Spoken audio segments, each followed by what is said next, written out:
जय हिंद दोस्तों। No doubt कि भारत और भूटान के बीच रिलेशंस बाकी पड़ोसी जो देश है इनके कंपैरेटिवली अच्छे माने जाते हैं। इसके पीछे मल्टीपल्स रीजन आपको जानने को मिल जाएंगे, लेकिन हम इस वीडियो में बेसिकली बात करने वाले हैं कि भूटान और भारत के बीच जो रिलेशंस हैं इसको लेकर यहाँ पर पीएम मोदी की तरफ से रिसेंटली यहाँ पर 21 और 22 मार्च को भूटान विजिट किया गया। ये विजिट इतना इंपॉर्टेंट क्यों कहा जा रहा है, इसको लेकर कुछ दिनों से मेरे दिमाग में चल रहा था कि एक वीडियो प्रॉपर तरीके से बनाया जाए कि भारत और भूटान रिलेशंस के बीच में स्पेशली हम ये कहें कि इंडिया के लिए पीएम मोदी का भूटान विजिट करना ये रियली इतना मैटर क्यों करता है, इस वीडियो में हम बात करने वाले हैं। इसके रिगार्डिंग आप मल्टीपल सब आर्टिकल्स यहाँ पर देख सकते हैं। Why the visit matters amid growing China threat. So इस वीडियो में बेसिकली हम ये भी बात करने वाले कि चाइना का थ्रेट यहाँ पर भूटान के पर्सपेक्टिव से, वैसे पूरे वर्ल्ड के पर्सपेक्टिव से बात करें तो ये वीडियो 1 घंटा चला जाएगा, लेकिन भूटान के पर्सपेक्टिव से ये थ्रेट इतना इंपॉर्टेंट क्यों है और भूटान के पर्सपेक्टिव से हम ये बताएंगे कि इंडिया खासकर चाइना के को काउंटर करने के लिए इंडिया अभी तक कौन सी प्लानिंग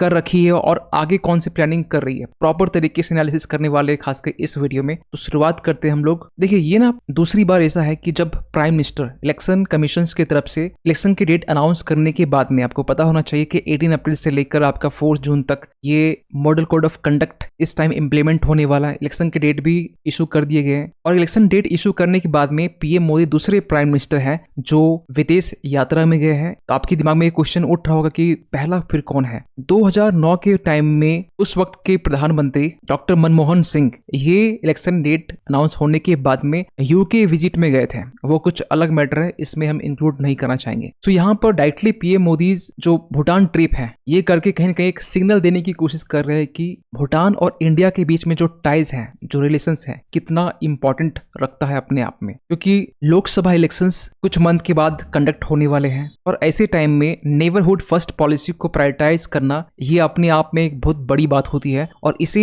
बखूबी कहीं ना कहीं भूटान जो है ये समझ रहा है इस मैटर को। और रिसेंट कुछ डेवलपमेंट की हम बात करें ब्रीफली, आपको पता होना चाहिए कि जब पीएम मोदी भूटान विजिट में गए तो उस विजिट के दौरान पीएम मोदी को यहाँ पर भूटान का हाईएस्ट सिविलियन अवार्ड, जिसे order of the Druk Gyalpo basically ये भूटान के किंग थे, इन्हीं के नाम पर यहाँ पे एक हाईएस्ट सिविलियन अवार्ड दी जाती है। और ये कहा गया जब देने के दौरान जो यहाँ के जो किंग है, किंग जिग्मे खेसर नामग्याल वांगचुक, इन्होंने ये कहा कि ये जो अवार्ड है ये बेसिकली 140 करोड़ जो भारतीय नागरिक है उनको डेडिकेटेड है। और ऐसा नहीं कि ये पहली बार यहाँ पर पीएम मोदी को दी जा रही है, इसके पहले भी आपने देखा होगा। इसी मंथ, पिछले मंथ की हम बात कर रहे हैं जब यूएई की तरफ से पीएम मोदी को हाईएस्ट सिविलियन अवार्ड दिया गया था, जिसको बेसिकली ऑर्डर ऑफ जायद कहते हैं। आई होप गलत ना हो तो। अब क्योंकि यहाँ पर जो पीएम मोदी है इस टाइम में कोई बड़ा अनाउंसमेंट नहीं कर सकते, खासकर इलेक्शन सामने होने के कारण, लेकिन यहाँ पर आपको पता होना चाहिए कि जब यहाँ पर गए तो बहुत सारी यहाँ पर इनॉग्रेशन की गई वुमेन एंड चाइल्ड हॉस्पिटल्स के रिगार्डिंग, इवन की और भी बहुत ज्यादा प्रोग्राम से पार्टिसिपेट किए थे। और इस विजिट को लेकर यहाँ के जो किंग है, भूटान के किंग वांगचुक, इन्होंने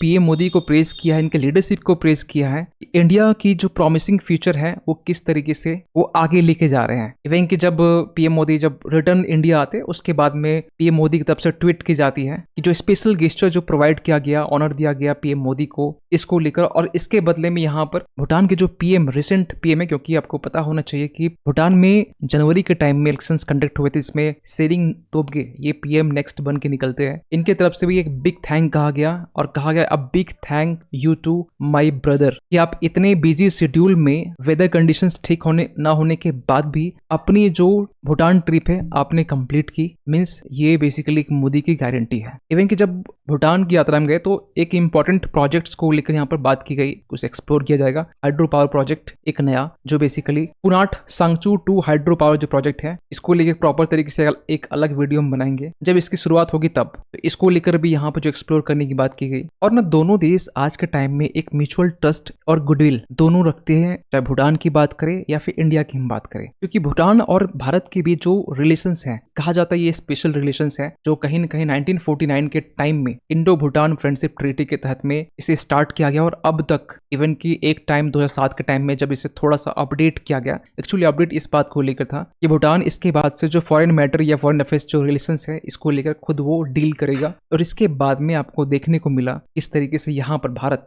के बिना यहाँ भूटान जो है चाइना से डील अकेले करता है। आज के टाइम में भारत भूटान और चाइना के रिलेशंस बॉर्डर डिस्प्यूट्स को लेकर। और भूटान और भारत के बीच में जो डिप्लोमेटिक रिलेशंस है 1968 में इसे स्टैब्लिश किया गया था। और दोनों के देश के बीच जो रिलेशंस है ना इतने स्ट्रांग है कि रिसेंटली आपको पता होना चाहिए इंटरिम बजट 2024 के टाइम में सबसे बड़ा अमाउंट टोटल जो मिनिस्ट्री ऑफ एक्सटर्नल अफेयर्स में 22,154 करोड़ अलोकेट की गई, इसमें से मेजोरिटी हम कह सकते हैं यानी कि 10% अप्रॉक्स 2068 जो करोड़ है ये ओनली भूटान को अलोकेट किया गया। लेकिन इन तमाम चीजों को लेकर भारत और भूटान के बीच जो रिलेशंस है इकोनॉमिकली सही है, अच्छे माने जाते हैं, लेकिन एक सबसे बड़ा फैक्टर निकलता है क्या? चाइना। क्योंकि चाइना का जो असर्टिवनेस है, जो अग्रेसिवनेस है साउथ चाइना सी की हम बात करें या फिर भारत के नॉर्थ ईस्ट रीजन में बात करें, भूटान जैसे देशों को के ऊपर जो बॉर्डर डिस्प्यूट्स को लेकर एक टेंशन एक लंबे टाइम से बना हुआ है। और चाइना का बेसिकली इसके पीछे इंटेंशन एक ही है, इंडिया को किसी तरीके से काउंटर करना with the help of neighbouring countries. और इसके लिए बहुत सारे नेबरिंग कंट्रीज है, आपको पता होना चाहिए, बांग्लादेश हो, चाहे मालदीव्स हो, इवन श्रीलंका हो, इन सबको अपने झांसे में एक न एक टाइम कहीं न कहीं लिया हुआ। लेकिन भूटान आज तक कभी भी BRI का पार्ट नहीं हुआ है, न कभी ऑफिशियली न कभी अनऑफिशियल। क्योंकि हम ये बात इसलिए बोल रहे हैं क्योंकि बांग्लादेश कभी कभी बातें निकल के आती है कि अनऑफिशियली ये BRI का पार्ट है। क्योंकि अगर हम लास्ट फ्यू डिकेड्स की बात करें तो जिस तरीके से चाइना का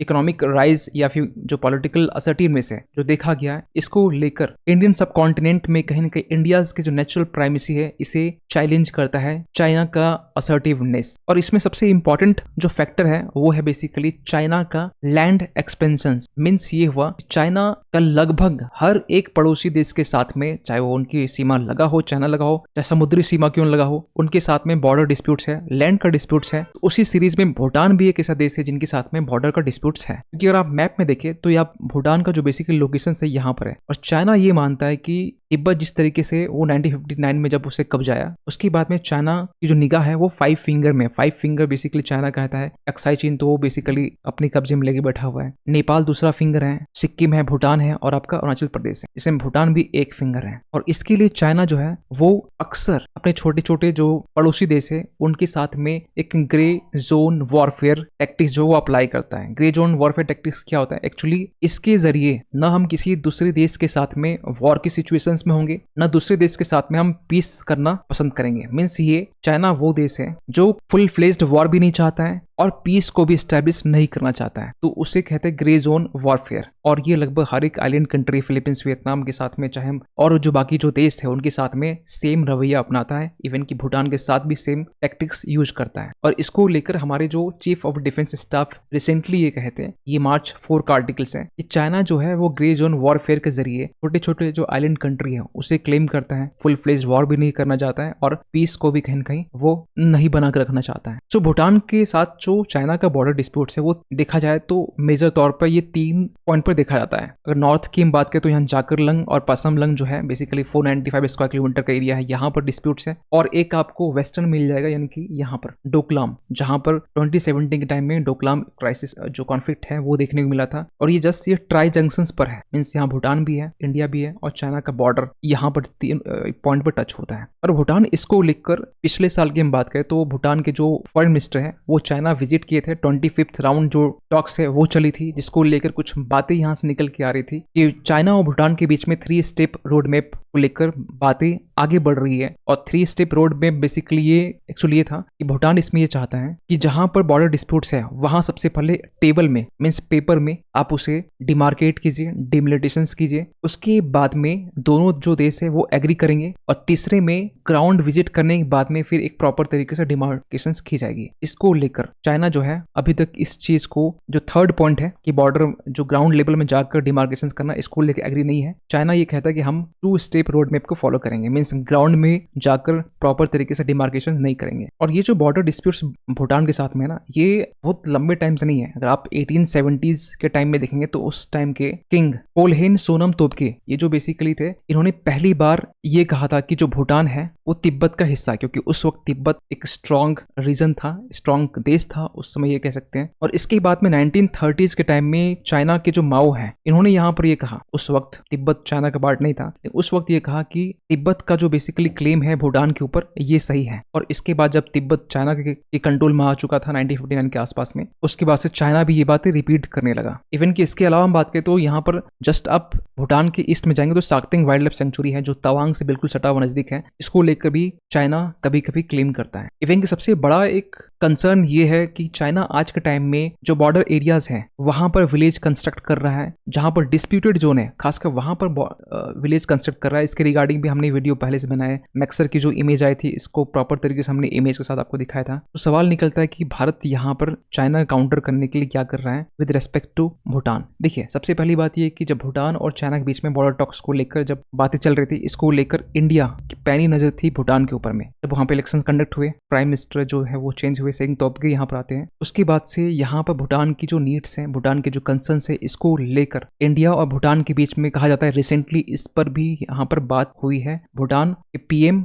और पीएम मोदी के बीच में कि कैसे चाइना का जो ग्रे जोन वॉरफेयर है इसे कैसे टैकल किया जाए और इंडिया क्या कर सकता है इस ग्रे जोन को टैकल करने के लिए। तो इंडिया अभी तक फिलहाल यहाँ पर आपको बताना चाहते हैं रिसेंटली 1000 स्क्वायर किलोमीटर के एरियाज में गिलीफू स्मार्ट सिटी प्रोजेक्ट को लेकर इसकी अनवील हो चुकी है। रिसेंट की बात हम कर रहे हैं, जो बेसिकली गिलीफू से यहाँ पर एक इकोनॉमिक प्रोजेक्ट स्टैब्लिश करने की बात की जा रही है, जो बेसिकली कनेक्ट करेगा आसाम का कोकराझार, और इसके जरिए आसाम की जो इकोनॉमी है वो भी कहीं ना कहीं बूस्ट होगी। इस पर भी एक सेपरेट वीडियो हमने बनाया है। इसके अलावा बात करें तो भारत की हम बात करें 1962 के बाद से जो हमने वॉर हारा चाइना के साथ में, सबसे बड़ा रीजन था लॉजिस्टिकल सप्लाई और आर्मी का मूवमेंट बेसिकली बॉर्डर एरियाज में। तो इसको लेकर हमने पहली बार सेला टनल को लेकर हमने रिसेंट की बात है जब पीएम मोदी इनॉग्रेट किए थे, और ये जो टनल 2 था इसमें बाइलेन टनल था जो कि एक एग्जिट पॉइंट भी इसमें था, और ये प्रोजेक्ट को कहा जा रहा है कि इसे अल्टीमेटली नाथुला जो पास है वहां पर इसे कनेक्ट किया जाएगा जो चाइना के बॉर्डर के बिल्कुल नजदीक है। इवन कि इसके अलावा हम बात करें तो यहाँ पर जो बॉर्डर रोड ऑर्गेनाइजेशंस के जो चीफ है लेफ्टिनेंट जनरल चौधरी, इनका ये मानना है, इन्होंने यहाँ पर ये कहा था, पिछले साल की बात है, कि India will beat China in next 2 to 3 years. क्योंकि जिस तरीके से चाइना आज के टाइम में बॉर्डर के पास में जिस इंफ्रास्ट्रक्चर बिल्ड कर रहा है, विलेज को स्टैब्लिश कर रहा है, तो भारत आज से 2025 से लेकर 26 तक में नेक्स्ट 2 to 3 ईयर्स में चाइना को यहाँ पर इंफ्रास्ट्रक्चर बिल्ड करने के मामले में बीट कर देगा। तो इन तमाम इश्यूज को लेकर आपका क्या मानना है, अपना कमेंट जरूर दे। मिलते किसी अगले वीडियो में, तब तक के लिए थैंक यू सो मच।